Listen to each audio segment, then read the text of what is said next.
Welcome to the Positive Sports Podcast. I'll be your host this evening, Ed Montana. Alongside me today, my football fanatic brother, Alex. How you doing, Alex? I'm just here so I won't get fined. That would make for the worst podcast ever. Or actually, it would just become a solo podcast. Pretty much. I miss Marshawn Lynch. I miss his interviews. You know, I saw a But it's commercial okay. with him over the weekend. Is he on a team, or is he retired, or what's the deal with him? I don't know. I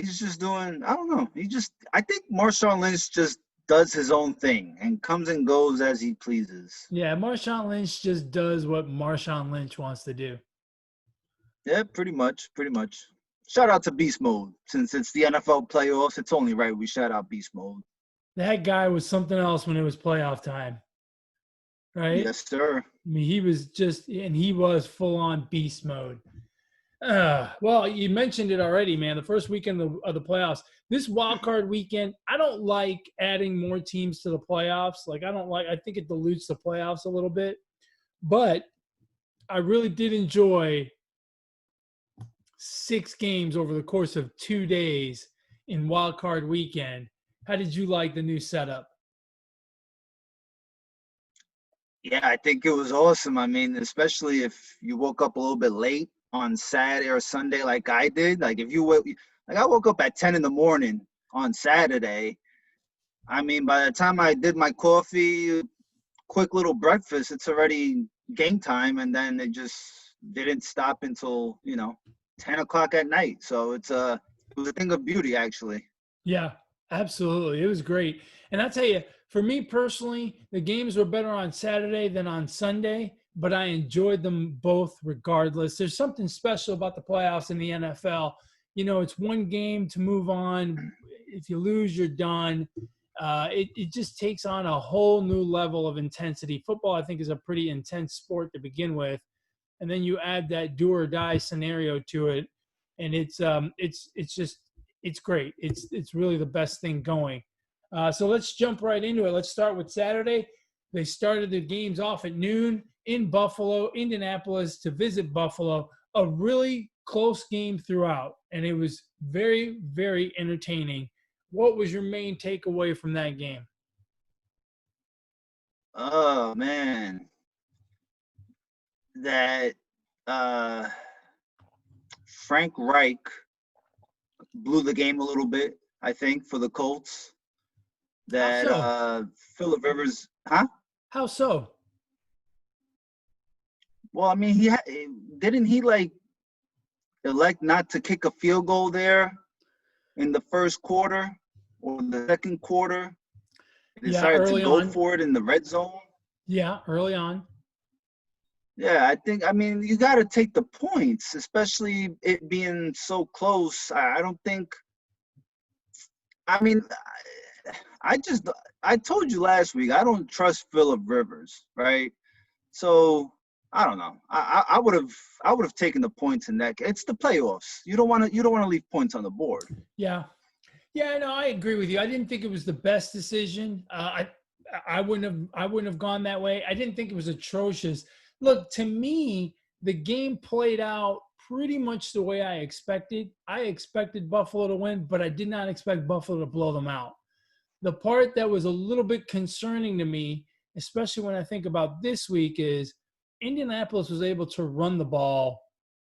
I won't say at will, but they could run the ball quite a bit. And while the Ravens, I don't think, have the same offensive line that the Colts do, the fact that Lamar Jackson is as mobile as he is really gives me concern if I'm a Buffalo Bills fan. You picked the Colts, by the way. Let's not forget that. Mm-hmm. Yeah, because I thought they could run the ball on them, which they did. So, it was yeah, but look what it came down to. It came down to Phillip Rivers in the final drive. I mean, the guy just can't play quarterback anymore. I'm sorry. And I think Josh Allen proved after that game that that he is a very stud quarterback, man. Like he's fucking good. The only thing that I see that the Bills lack is a run game. But I think the ability of Josh Allen to throw on the run and get out the pocket and scramble is going to be really key when they, in the next round for the Bills. Yeah, I agree with you there. He was very, very impressive on Saturday.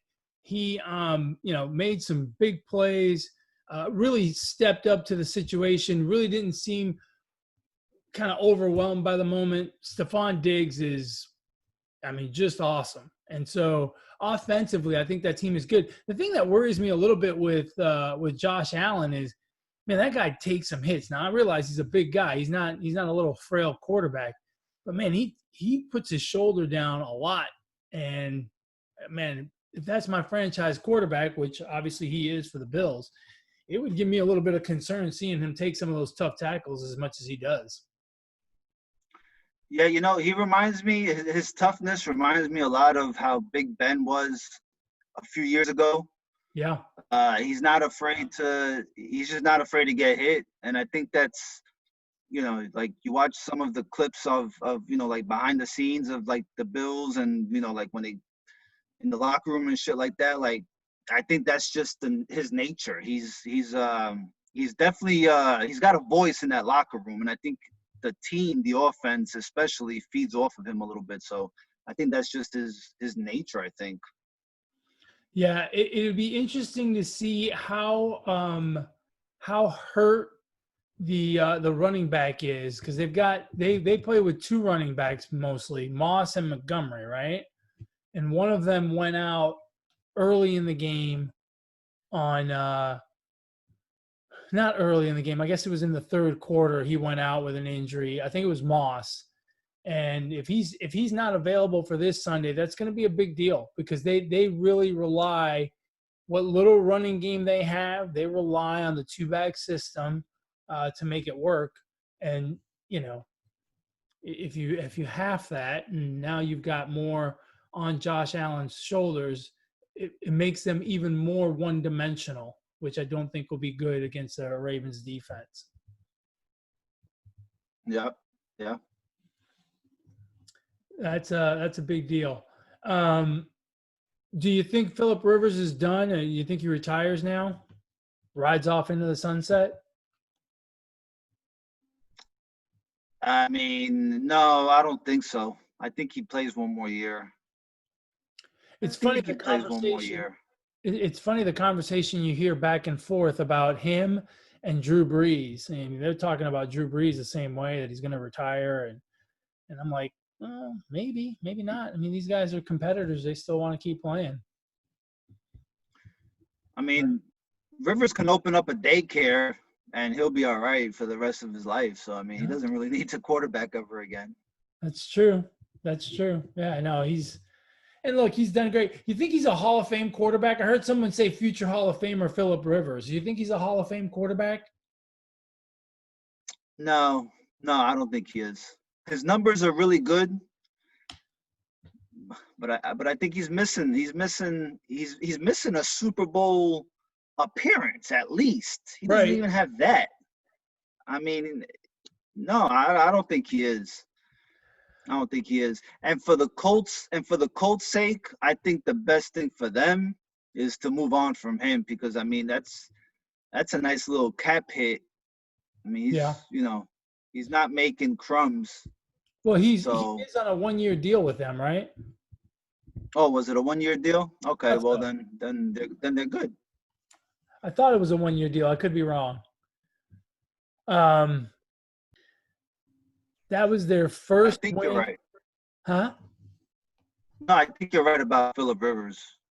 That was their first. Being the 1-year deal. Yeah, that was the Bills' first victory in 25 years in the playoffs. That's a long time.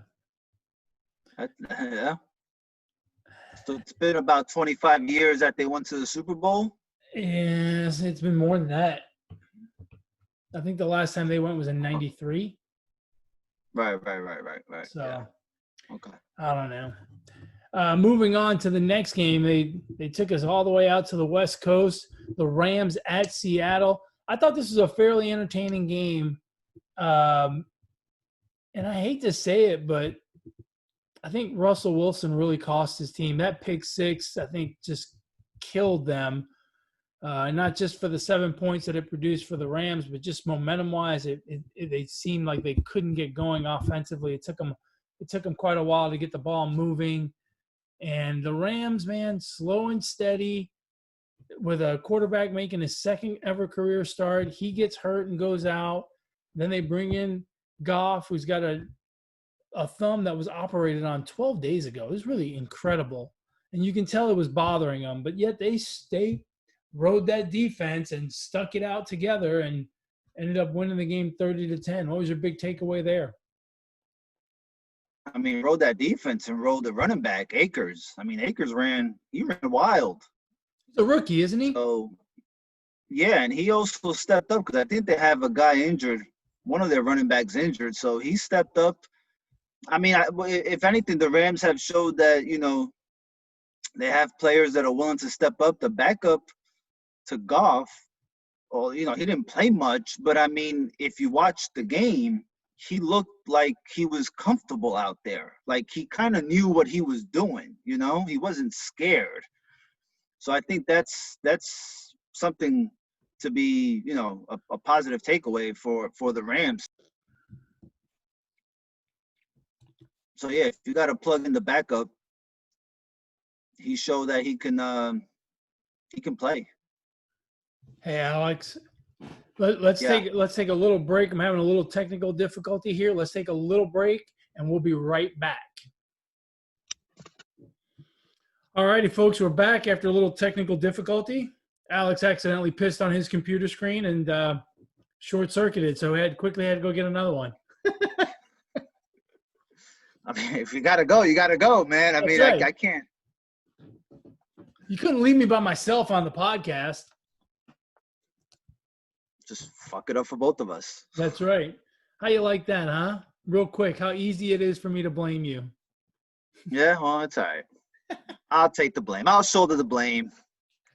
Hey, so back to the Rams and the Seahawks. We're talking about the Rams defense. Look, their defense did a hell of a job. Held the Seahawks to 20 points, scored 7 themselves for a net of 13. So they more than did their job on defense. And the quarterback situation is unstable. Just because Jared Goff is hurt, the other quarterback looked like he broke his neck. I mean, he looked like a bobblehead after that hit. But they put together a hell of a game. Yeah, man. I mean, they put a lot of pressure on Russell Wilson. Aaron Donald alone he just dominated the trenches. Yeah. Well, and that guy really affects the game in so many ways because on the one hand, right, he's his own problem. He's a menace to the quarterback every time he's out there. But then you got to start scheming for him. You got to double team him and leave someone else open. Those other guys on that line, although we don't know their names, they're no slouches. It's tough all the way around with that defensive line. They put a ridiculous amount of pressure on Russell Wilson throughout the game. Yeah. And for the Rams, I feel like they got some key players back just in time for the game. Cooper Kupp, Whitworth, they're veteran offensive linemen. So, this could be a team that they're starting to get healthy now. We saw Goff with a messed up finger. You can tell it was bothering him, but now with an extra week, he'll probably, and more practicing, he'll feel a little more comfortable. I mean, the team is no slouch, I don't think they're going to burn you for 30 or 40 points, but they're definitely going to hold you, and their offense might do just enough to win a game. So, yeah. If you look at the numbers, Russell Wilson went 11 for 27 for 174 yards.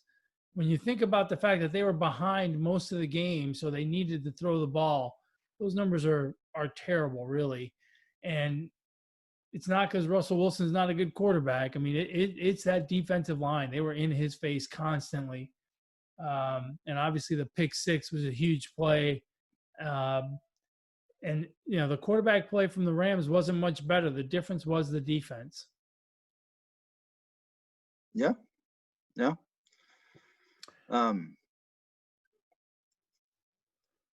Pete Carroll should be gone. I think that ship has sailed already. I don't think Pete Carroll. They need a different voice in that locker room, I think. I don't know about that. I mean, they need to work on the defense. The defense has to be better. Well, I mean, they went all in for Jamal Adams, and but I think he was kind of banged up during the week. Yeah, he was. But they went all in on him, So yeah, but and they got some help on the defensive line too during this. So they made a couple trades during the season. Because I guess they knew that their defense was their where they were a little weaker, so they did make some moves. It just didn't quite pan out. It didn't quite pan out is the problem. Yeah. Yeah.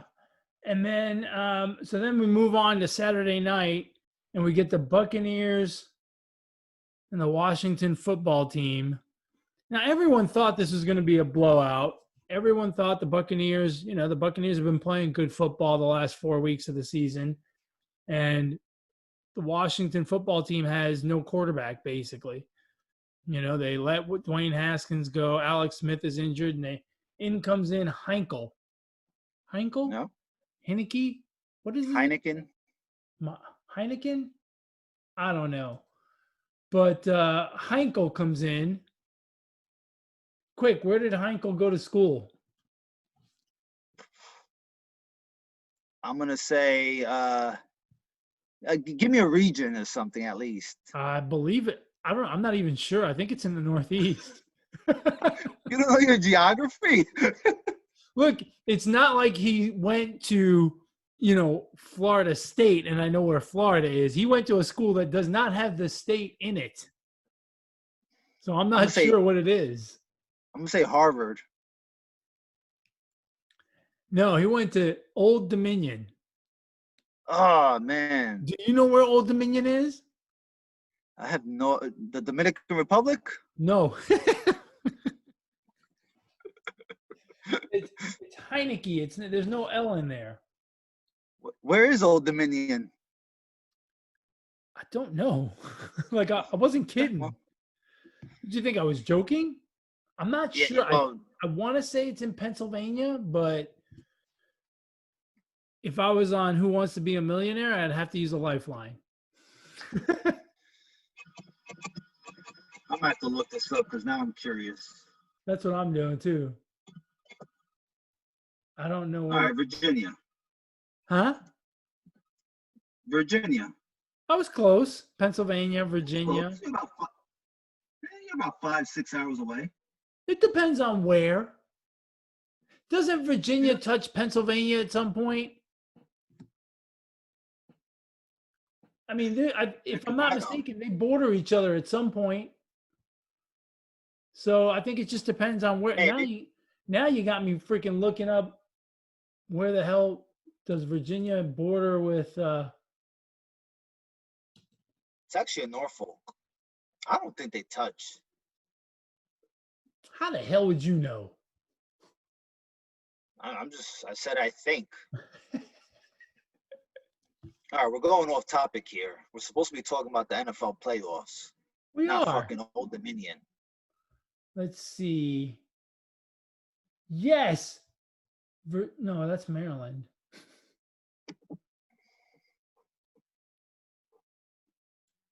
I can't. Well, either way.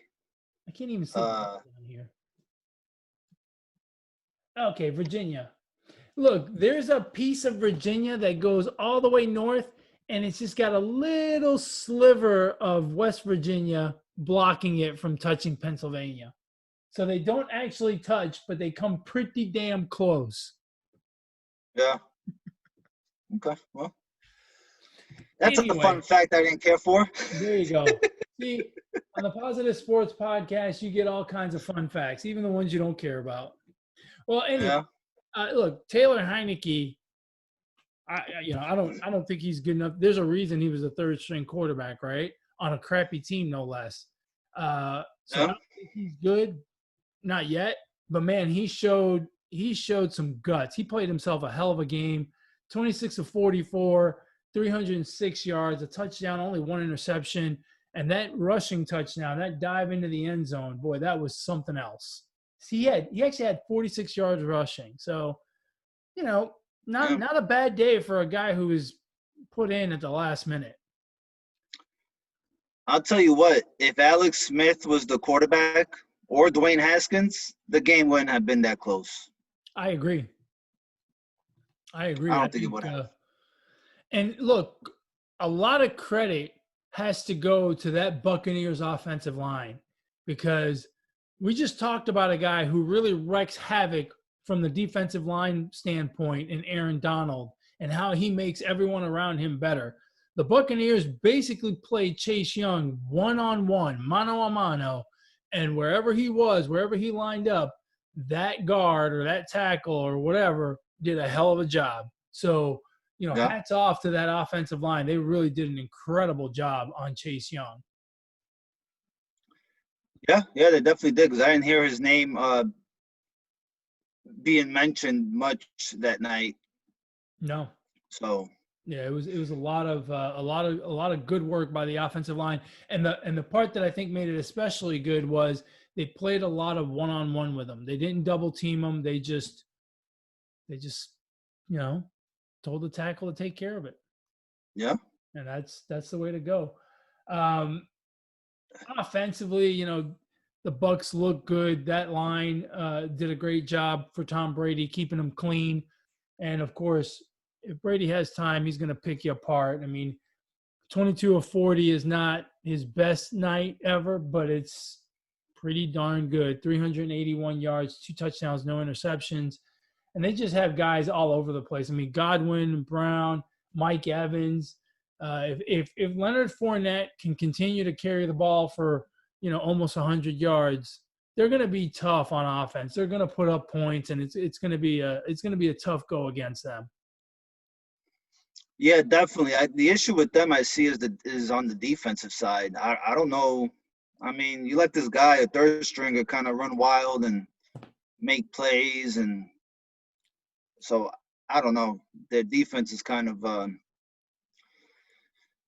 question mark. But I mean, I don't know. We'll see, because we saw the Seahawks get pretty much, DK Metcalf get shut down by a, pretty good cornerback in Jalen Ramsey.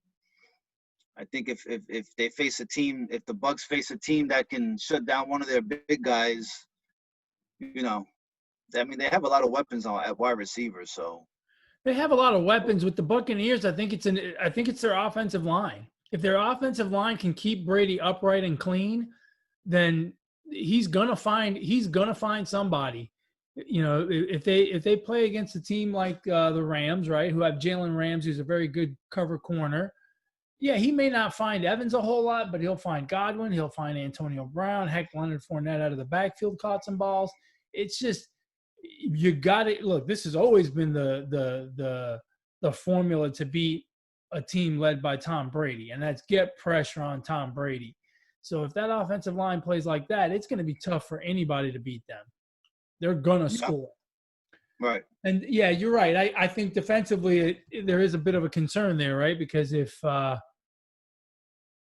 Taylor Heineke, not Heineken, Heineke can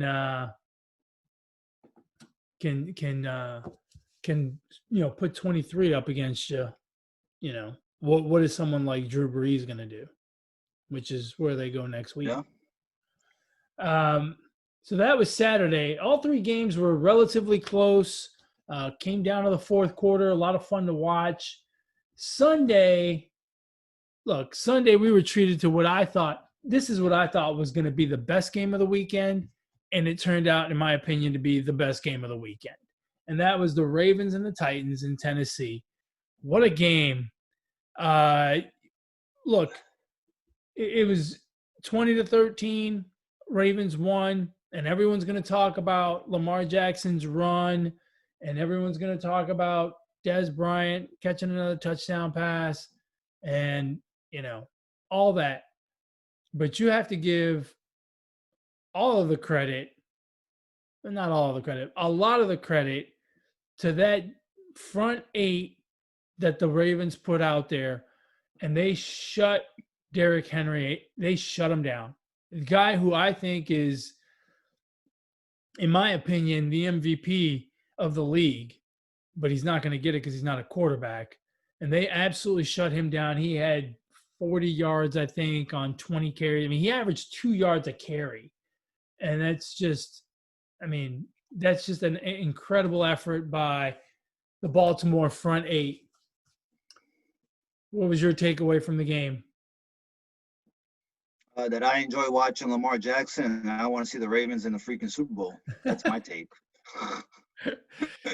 Yeah, no, they played a great game, man, on both sides of the ball, and I mean, and their running backs really didn't get going the way they have been, like J.K. Dobbins has been. Obviously, Lamar got his, but I mean, they played a really good game. It was a game that they almost needed to have, because losing out 3 times to the Titans would have been tough to swallow for them. Yeah, absolutely. Lamar Jackson's a lot of fun, and I'm sure I'm not the only one who does not have a team in the playoffs that is quietly rooting for the Ravens and the Chiefs to meet in the AFC Championship game, because that would be even more fun to watch those two offenses go at it. And, obviously that will be the only topic of conversation that week is the offense. And, maybe one defense will get a chip on their shoulder and really shut the other team down. But other than that, it's going to be fun to watch those two on the field. The few times they've met, it's been entertaining, and I think it'll be entertaining again. Yeah, but the Ravens, I think you're right, man. The defense really, pulled its weight and kept Derrick Henry under control, pretty much. Yeah, and I will say one thing. As much credit as I want to give Baltimore, I do give a little bit of the blame to Mike Vrabel and the offensive coordinator. I felt as I watched that game, I felt like there were a lot of times where it was pretty obvious they were going to give the ball to Derrick Henry, and I think that helped the defense kind of move in a little bit more and really pack the box, making it difficult for him to get any kind of yardage.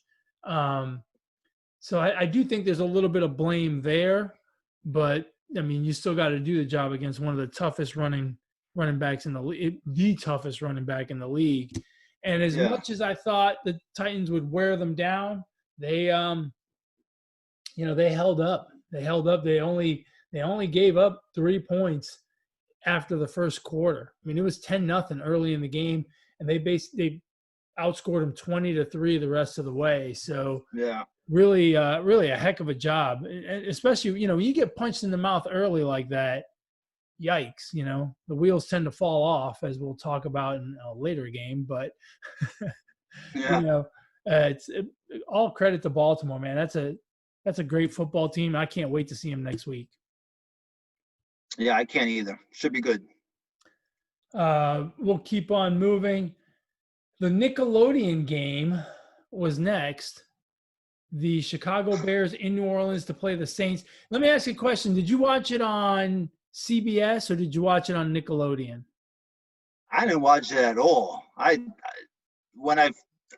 Twitter, I was on Twitter a little bit, and I noticed the Nickelodeon. I didn't even know that was a thing. It was the first time they did it, and I'll tell you, I'm not amused by the whole Nickelodeon thing. I'll tell you what, that's the perfect game to do that with, right? Because aside, if you're not outside of Chicago, or if you're not in Chicago or New Orleans, I mean, no one really wanted to watch that game. Everyone pretty much assumed the Saints were going to win it rather easily, and they really did. I mean, they didn't blow them out, but they kind of just took care of business. I mean, the final score was 21-9. It was really 21-3. They scored a touchdown on the very last play of the game. Didn't even bother to hang around to kick an extra point. So, that's the perfect game to put on Nickelodeon and have the slime touchdown celebrations and things like that. I thought it was very entertaining on Nickelodeon. I went back and forth because I'm a nerd. Yeah. But it was quite fun. Look, if you hold the Saints to 21 points, you should win that football game. So the fact that they weren't even close just tells you exactly how bad that offense is. Chicago's not going to go anywhere until they figure something out offensively. The Saints are not a bad defensive team, but they're not the Rams. And to get 3 points over the course of a game, not very good. The Saints have a very good defense. Not that good. Their defense this year is very good. It's very good. But it's the Bears. But it's the Bears. I mean, even if it wasn't good, it's the Bears' offense. Right. But the Saints have a good defense. The Saints don't have a shut you down, score 3 points in a game defense. That's something it wouldn't surprise me if someone like the Rams did that, right? I mean, they did it to the Bucs, bro. Well, yeah, the Bucs had one of those games, right? But the Bears are just the offense. There's just nothing there. There's no one to give the ball to run it. There's no one to throw the ball to. The offensive line doesn't create holes for the running backs. The offensive line doesn't do great protection. I mean, there's just not – Trubisky's not the answer. I mean, they really have nothing offensively. And short of getting a bunch of turnovers, there's no way they're going to beat a team like the Saints or any other team in the playoffs. I mean, seriously, who would you give the Bears a chance to beat in the playoffs in the NFC? You've got the Packers, right? The Saints, the Nobody. Huh? Nobody. Right. Like that's my point. Look at the teams that are in the playoffs. You wouldn't give that offense a chance with any of them, right? Packers, Rams, Seahawks, Buccaneers. Heck, even with Washington, it'd be a dogfight, and only because Washington's offense is just as bad as Chicago's. But hey, when Heineke balls out, they probably beat the Bears too. I mean, the Bears it was just abysmal offensively. Yeah, I didn't watch. I watched very little of the game, but I wouldn't be worried if I'm the Saints that they only hung 21 on the Bears.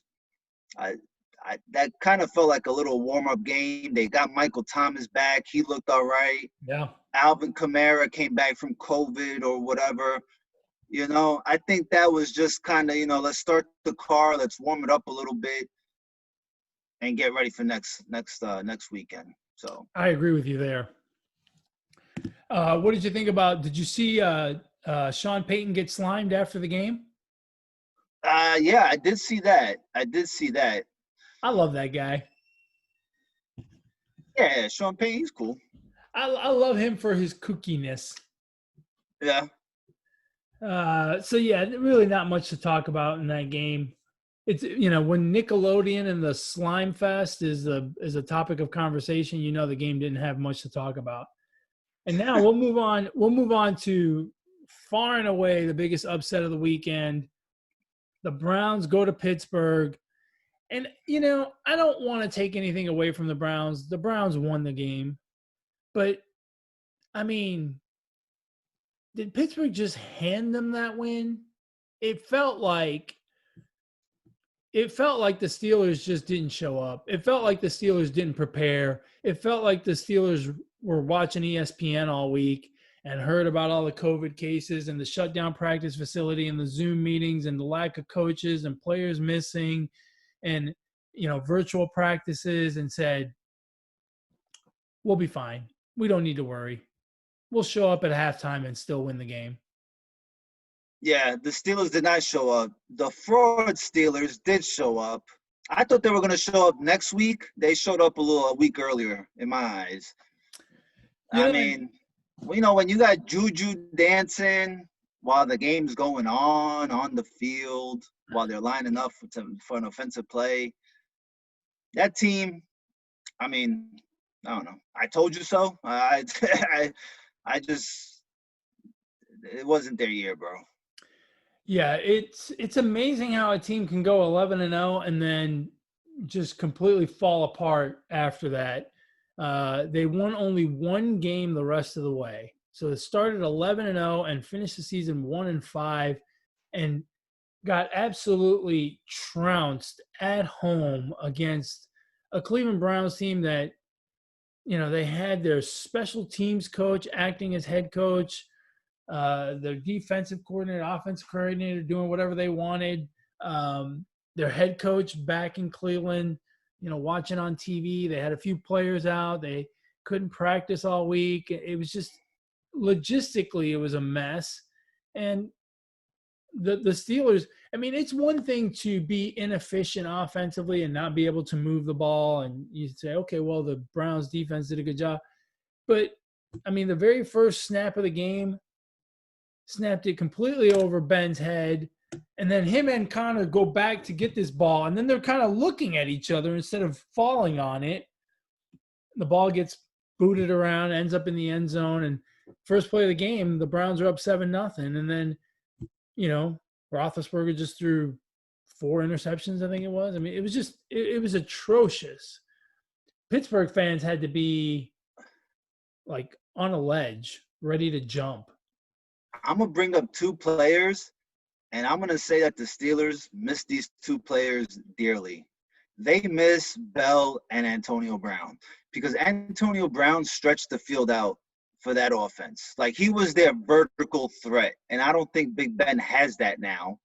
And Connor, since he took over running back, had a pretty good season his first year, but then he's been injured, and he just hasn't. When he has played, he hasn't ran the ball that well.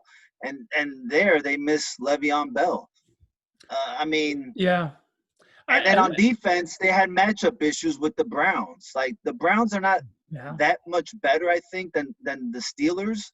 I think they're pretty close because I don't see the Steelers as this great, potent, defensive, offensive team. It was just a matchup issue with I mean, they had a linebacker lined up with Jarvis Landry. Like, that was never gonna, Yeah, that's not gonna work. It's not gonna work. And Baker Mayfield, say what you want about him. I know I've dogged him many times. He's fucking playing good football, man. He is minimizing his mistakes, making enough plays with his legs. I think the game with the Ravens on Monday night showed what he can be capable of. Mm-hmm.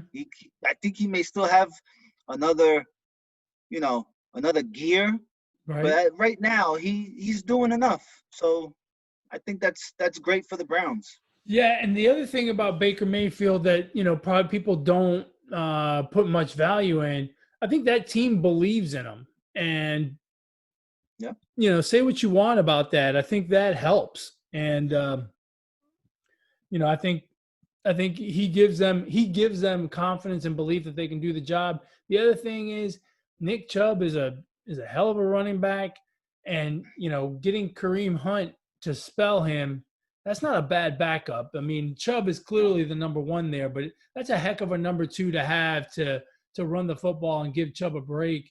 So it's they've got weapons offensively. Defensively, I don't think they're very good. I think they're going to struggle. Next week's going to be tough, right? Because they have to go to Kansas City. And if Kansas City, spots them 28 points, then yeah, they could win. But I doubt Kansas City's going to do what Pittsburgh did. And, it's going to be tough to slow down Patrick Mahomes, period. But now with a defense that is kind of suspect, Myles Garrett has to play lights out. I mean, he's got to get pressure and disrupt things in the middle of the field like nobody's business. Yeah, I mean, I think the Browns can. I think the Browns can play good enough defense to. I think they have a defense that can hold the Chiefs a little bit. The Chiefs are the type of team that we know that every possession they can score, right? In 3 or 4 plays. I think the Browns can make him work for it a little bit. So we'll see. Yeah, that'll be an interesting situation. Do you think Big Ben's done? He should be. I mean, I'm not gonna tell. I mean, I'm not saying he should be. He should be able to do whatever the hell he wants to do. But what I watch on the field, just hang it up, bro. Yeah, I mean, Big Ben has taken a lot of hits, Yeah, he and has. I mean, if you don't stick around with the Steelers, if I'm another team, do I think I can win with Big Ben? I don't know. Yeah, I don't know about that either. I don't know that he's done, but I don't know. It's gonna be tough. He was never a super fast quarterback. I mean, he's not Lamar Jackson, but he was a lot more mobile in the pocket years ago, and he seems to be a lot stiffer now, and a lot less able to, kind of move out of the pocket and get out of the way. A lot less able to withstand the hits and the people grabbing on him and stuff. He goes down pretty easy. It's just he's had a long career. It might be time to call it done. I was talking to Dad yesterday at halftime, and he made a really good point. He said, Big Ben used to be able to wait to the very last second to throw the ball. Mm-hmm. Now he gets it out quicker because, he can't withstand those hits anymore. Yeah. I think the Steelers are in for a rude awakening, bro. They're gonna be struggling to get back. It may not take them long, like 5 years, 6 years, but they're going to struggle these next 2 seasons. I think they're going to struggle to get back. Well, and you have to think that that's very likely, considering the fact. Look, that division is not going to get easier. That division is going to get harder, right? The Browns are going to get a little bit better. The Ravens are always tough, and the Bengals are going to get better. Joe Burrow didn't play a lot this year, but he looked like he could do this NFL thing. And so, you figure they're going to get better. It's going to get harder in that AFC North for them. So I agree with you. Yeah. I know the Steelers are not the kind of team that switches head coaches very often or very easily, but I'll just say it. I think Mike Tomlin's got to go. I think that team needs an overhaul, and I don't think they need the same voice in there. It's time to move on to someone else. And the way they showed up last night, to me, was an indictment on the coach, the head coach, and I think it's time to move on. I hate to say that because I really like Mike Tomlin, but that was inexcusable. That wasn't like you got trounced at home in week 9. It's the playoffs, man. If you can't get up for the playoffs, what are we doing? Yeah, I mean, Juju's out there fucking dancing while they're about to huddle up or line up for a play in the middle of a game.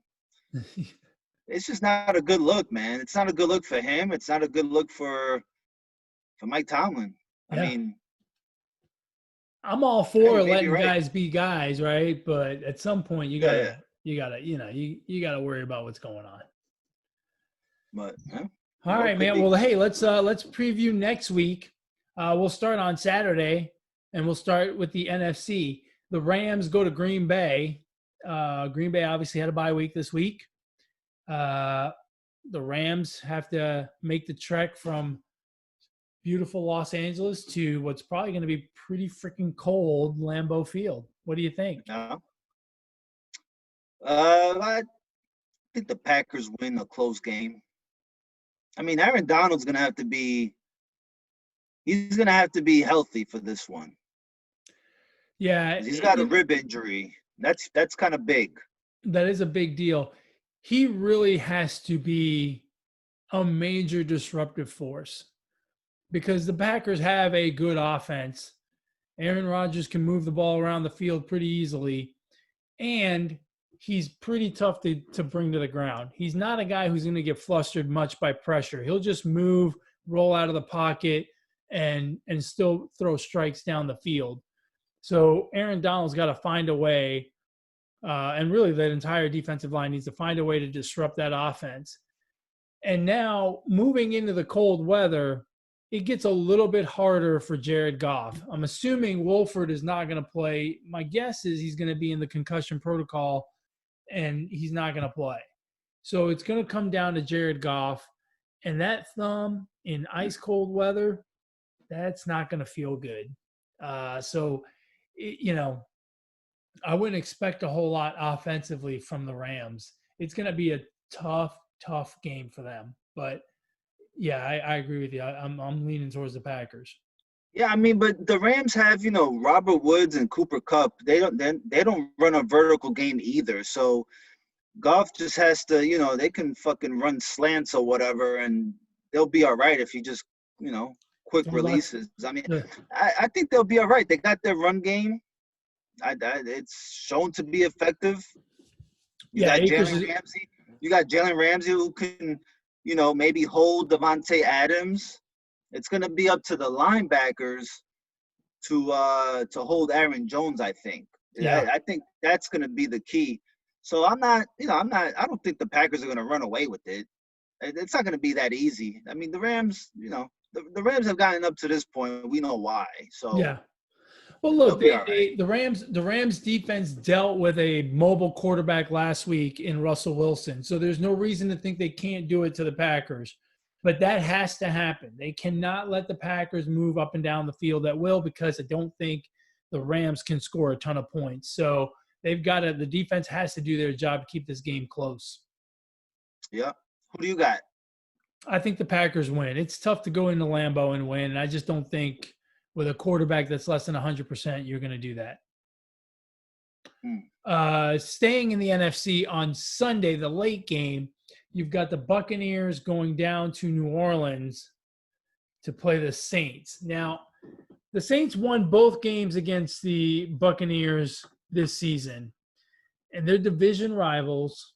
Rivals might be overstating it a little bit. They're in the same division. I don't really think that they're hardcore rivals. But it's not easy to beat a team 3 times in 1 year. And that last win by the Saints, the first time was in New Orleans, first game of the season, right? Then later on in the season, they met, and the Saints absolutely trounced them. It was a game that was just really sloppy by the Buccaneers. I'm at a flip of the coin on this game as to who's going to win, because I really worry about the fact that you got to beat a team 3 times in 1 year. That's tough to do, and I just don't know if the Saints are going to be able to do it. Yeah, I don't put too much into that. I mean, yeah, it's hard, but I don't know. I mean, if you're better, you're just better. And the first 2 games show that the Saints are better. And, while I think that the Bucs had some warm-up games, they played Washington. I don't think they've seen a defense like this. Well, they have seen a defense like the Saints, obviously. Yeah, twice, especially the last time. So, I mean, I'm going with the no doubter here. The Saints are winning. Yeah, I don't think it's a no doubter. I think this is going to be a close game. To me, it's a no doubter. Yeah, I think the Buccaneers will make the adjustments. Remember that first game of the season, everything's new for Brady and Bruce Arians and the offense. Now they know each other a little bit better as a team, and I think offensively they should be better against the Saints. And if you remember that second Saints game, that's kind of what everyone's going to point to and say, yeah, well, the Saints are just flat out better. It's a no doubter. Remember, that's one of those games where it just got kind of weird in the sense that the New Orleans offense was just running down the field scoring, and it kind of put some pressure, and I think Tampa Bay kind of got out of their own scheme. and they started not playing what they want. They stopped doing what they wanted to do and started doing what they thought they should do, which is just throw the ball down the field. And there's a lot of 3-and-outs and stuff like that. I Well, don't because you think got that's to gonna. keep up. But I don't think that's going to happen. I think their defense will do a better job this time around. And then now the game will be played on a more even level. And look, say what you want, they still have Tom Brady and they still have Mike Evans and Gronkowski. They still have a lot of weapons. That offensive line is playing well. They're in a relatively good rhythm. And additionally, I know people don't want to hear stuff like this, but the Saints are coming off some COVID issues, which we saw what it did to the Ravens during the season. It took them like 3 or 4 weeks to get going again. I'm not saying the Saints are in the same boat because it seems to be much more contained, but there are guys that may not quite be up to speed even this week. I'm not saying the Buccaneers are going to win. I'm just saying it's going to be a close game. Quite frankly, I'm going to flip a coin Sunday night to figure out who I would pick. All right, but on the podcast, who are you picking? All You're right, picking I'll the do Bucs. it. The Buccaneers are going to win. The Buccaneers are going to win. You were picking the Bucs. I mean, gun to my head. It's still Tom Brady. Listen, the only thing stopping the Saints from winning, when is this game, on Sunday? Mm-hmm. The only thing stopping the Saints, people, if you're listening to this, be careful if you place a bet. The only thing stopping the Saints from winning on Sunday are the zebras. The NFL referees are the only thing stopping this team, bro. And I don't think even they will stop them on Sunday. All right. Well, we'll see. We shall see. Let's move over to the AFC. Again, I think this is the game of the weekend. I am super excited to watch this game. Saturday night, the Ravens go up to Buffalo to play the Bills. I can't wait. I cannot wait to see this game. I think this is the best game of the weekend, and by a mile. This game is going to be fantastic. I can't wait to see these two teams match up. Give me your thoughts. You think it'll be better than the Bucs and the Saints? Yeah. Really? Yeah. In my opinion, there's no doubt that this game is going to go down to the last 5 minutes of the fourth quarter. This Buccaneers-Saints game, there's a small chance that one of them will just kind of run away from it, run away from the other one, win by 10 or 14. But I think the Ravens and Bills is going down to the last 5 minutes of the game. Yeah, I mean, I'm picking the Bills. The weather, I heard, is going to be kind of bad. That's even better. So I think that's a disadvantage for the Ravens. But I'm picking the Bills, man. Give me the Bills all the way. All the way. I think that the Ravens are going to win this game. I think so. Yeah, the Ravens. Something about winning that first playoff game for Lamar Jackson, I think, is going to make him a very tough out going forward. And I think they can run the ball against the Bills, and I think people are still kind of sleeping on the Ravens because of that really bad patch in the middle of the season. I think they still think of them as just a regular old wild card team, and I think they're as good as any of the division winners that are out there.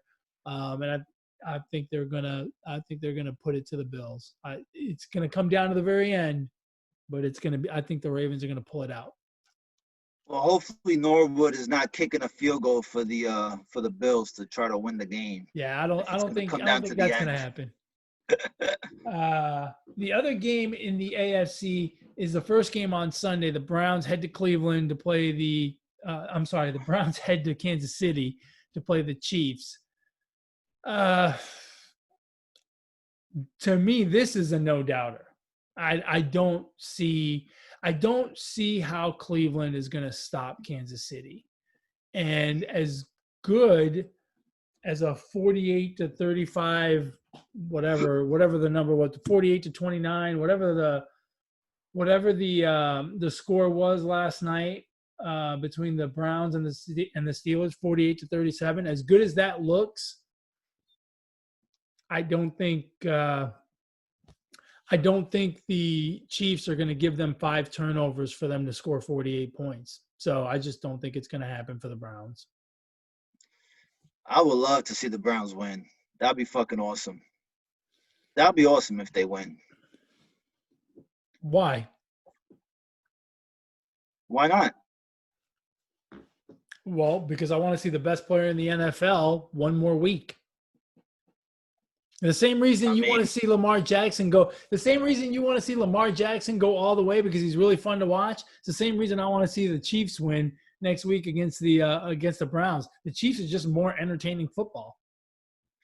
Yeah, they're entertaining, but I mean, I don't know. Parity is always good, and the NFL has taught us in the past that there is a lot of parity. Yeah. And I think right now is the perfect time for the Browns to show exactly that. The Browns are going to win, bro. Yeah. The Browns are going to go into Arrowhead and win. You heard it here from. Listen to me. The only thing stopping the Chiefs from winning against the Browns on Saturday night is death. Or the Zebras. Now, look, last night was nice for Cleveland fans. I hope they're all excited and happy. They're not getting another gift. They're not getting 5 gifts in turnovers from the Chiefs like they got from the Steelers last night. They don't have to, though. They don't have to. You know what they have to do? Something that you mentioned earlier. They have Nick Chubb. They have Kareem Hunt. They can control the clock a little bit. They can milk the clock. That keeps Patty Mahomes on the sideline for a little bit longer. Control the time of possession. Baker Mayfield has to just make his throws, not turn the ball over. I think this is it's funny. I know it's funny, but I think this is a very winnable game for the Browns because the Chiefs may be thinking the same way you are. They may be thinking the same way you are. It's so easy. They might have until they saw what the Steelers did. And now they're like, we're taking it seriously. So, hey, let's do this. Let's do a combo wager between you and me. I will take the Chiefs and the Buccaneers. We'll do this like soccer style. Uh-huh. We'll add up the points. I'll take the points scored by the Chiefs and the Buccaneers. You take the points scored by the Browns and the Saints. Wait, why do you get to choose my team? Because you said the Saints are going to win and you said the Browns are going to win. So it's stand to reason that you take the points of those 2 teams. If they both win by 1, you win. Okay, that's fine. You want to do that? Sure. All right. An aggregate bet. That's definitely soccer style. So that'll be fun on Sunday. So the Houston Marathon went virtual this year, and I decided I'm going to do it because I'm not going to let COVID take away my Houston Marathon that I love so much. So I'm running the marathon Sunday morning. So Sunday afternoon, you should come over here and we'll watch both games, and you can pay up right then and there. So you're gonna do it like you're gonna jog in place at home? I don't jog. Butt munch. I'm gonna disown you as my brother if you'd say that I jog one more time. No, I'm actually gonna go down. I'm gonna try to run. It's gonna be hard to do, but I'm gonna run the actual course. And I'm not going to run the street like I normally do, right? But so I may have to make some changes on the route along the way. But I'm going to run roughly the Houston Marathon course. And, if I end up running a little bit shorter, like if I get done and I'm 0.2 miles away, then I'll just do a couple of laps around the park there where it finishes until I get to 26.2. And cool. I'm gonna take a water bottle with me and a credit card, and I'll just run. And when I get thirsty, I'll dip into a gas station and buy a Gatorade, and that's what I'll do. So if it's virtual, I mean, is there going to be a winner? No, no, there's no No? awards. No, they don't do any awards. You Okay. just submit your time. They show like standings and stuff, but I mean, it's pointless, right? There's no real award. Like, I promise you, there's going to be some idiot that's going to run like an hour and 25-minute marathon because he's going to get on his bike and submit that time, right? Yeah. And so That would be me. I would probably do that. there's going to be some fool that's going to do that. And, you know, you basically just submit your time into Right. their portal. I mean, you Yeah. don't have to really provide any proof. But I will go Dude, out. I may run this one myself. You should have signed up. You know, it's perfect. You could have signed up and you could have gotten a medal. And then, you know, one day tell your grandkids, yeah, I just, you know, that marathon thing's not a big deal. I just rolled out of bed one day and ran it. I did a Jeffrey the Butler, hopped in the cab. There you go. There you go. Hey, there's one bit of news from today that we should talk about. Doug Pederson got fired in Philly. He got fired or did he quit? I'm not quite sure. Either way, he's out in Philadelphia. Now, you and I are going back and forth via text earlier. I'm shocked. I am absolutely shocked because the way he handled the end of the season, to me, was an indication that he's already gotten the vote of confidence from management that he's going to stay. He switched from his high-paying quarterback to a rookie quarterback. And I mean, he didn't just make the switch because one game the guy was having a bad game. He made the switch for the rest of the season. And then at the end of the season, he sat him towards the end of a close game. In my opinion, it was to protect him and make sure he doesn't get hurt because that's his quarterback going forward and everyone's on the same page. But apparently that's not the case. What are your thoughts?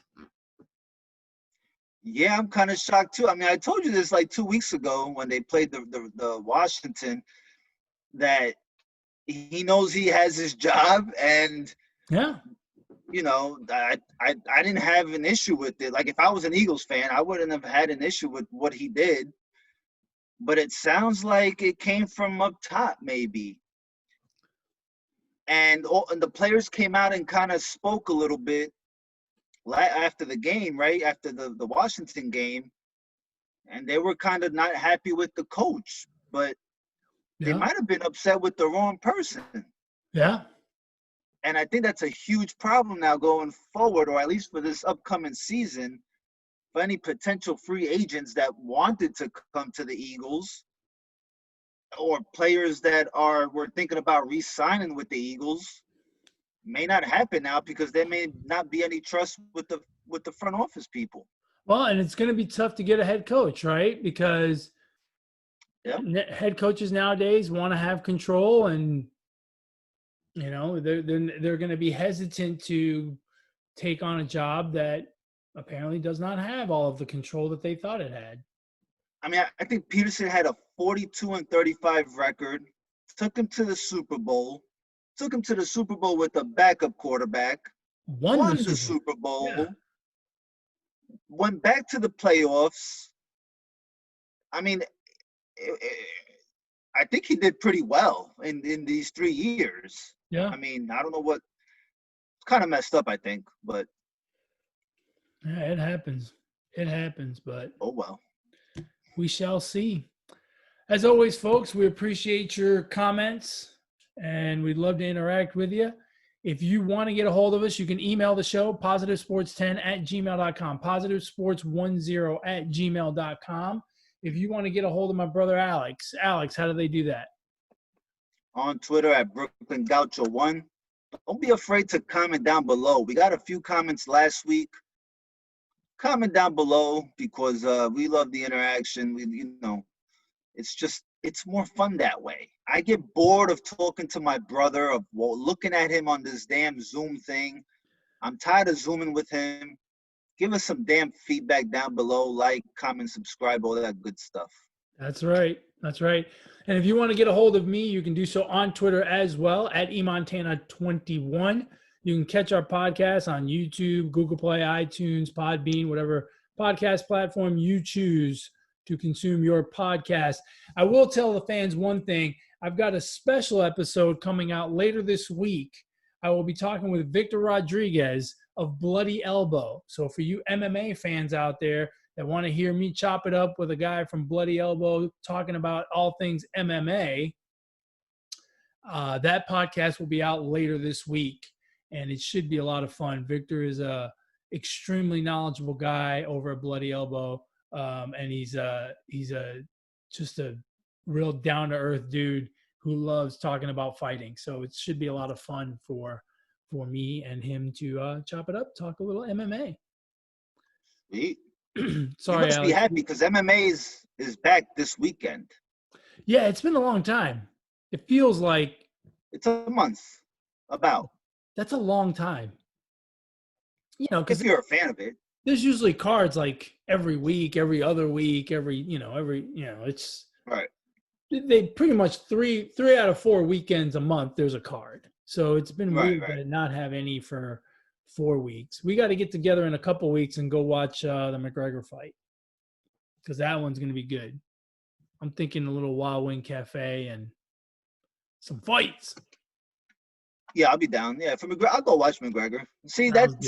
That's why McGregor's so good, because he draws the attention of a casual like me, right? Like, yeah. I don't care about too many other fighters, and that's why I respect the guy, because he's able to suck me in for a few hours.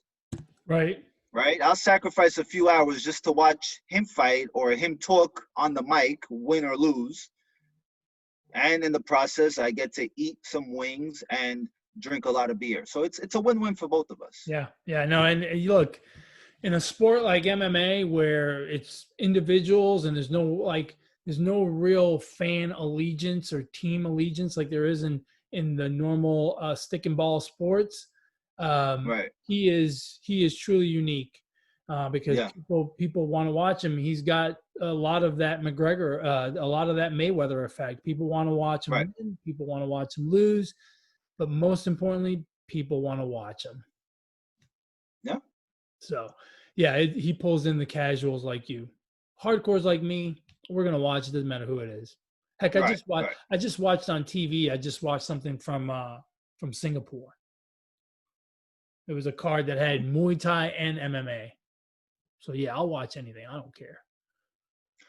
Before we head out, Ohio State, Alabama, who you got? Because I have an issue with this. I mean, look, the NFL saw a 6-win team make the playoffs. Now we see a 7-win team make the freaking national championship. I don't agree with that. But who you got? Yeah, I think Alabama's too much. Alabama's just simply too much. It's ridiculous. Yeah, I really don't care. Are you watching? Are you going to watch it? Oh, yeah. Absolutely. Yeah. I'm a junkie. I'm a sports junkie. junkie. I can't get into this one. No, I love it. Yeah, I think the whole thing with Ohio State getting into the playoff, I think it's just, it's a different dynamic when you've only played 6 games compared to a team who's played 12, more injuries. I mean, the knife cuts both ways, right? Alabama has had more time to get in sync, more practices, all of that. But they've also had more time to get injuries and dinged up and things like that. So it's hard to really say that one has got an advantage over the other, but it is kind of hard to just have a team in the playoff with 6 games originally, I took a poll on Twitter, and 34% believe Alabama will cover the 8.5. 28% believe Ohio State will cover that number. Mm-hmm. 21% think the game will go over 74.5, and 17% think it will go under. That's a lot of points. 75 is a huge number. I can't imagine. In college, I'm not surprised, but for this game, I kind of am. It would take the Bears like 2 months to score 75 points. I mean, that's like 8 games worth of football for the Bears. No shit, man. A Pee Wee League team can score more than the Bears. Jesus Christ. Well, I'm gonna stop making fans in Chicago. Yeah, I don't have anything else. You got anything else, man? that's it, man. Let's go so we can put this bad boy out for the people to see All or righty, man. listen. As always, folks, thank you very much. And more importantly, ignore the negativity, be the positivity. Peace.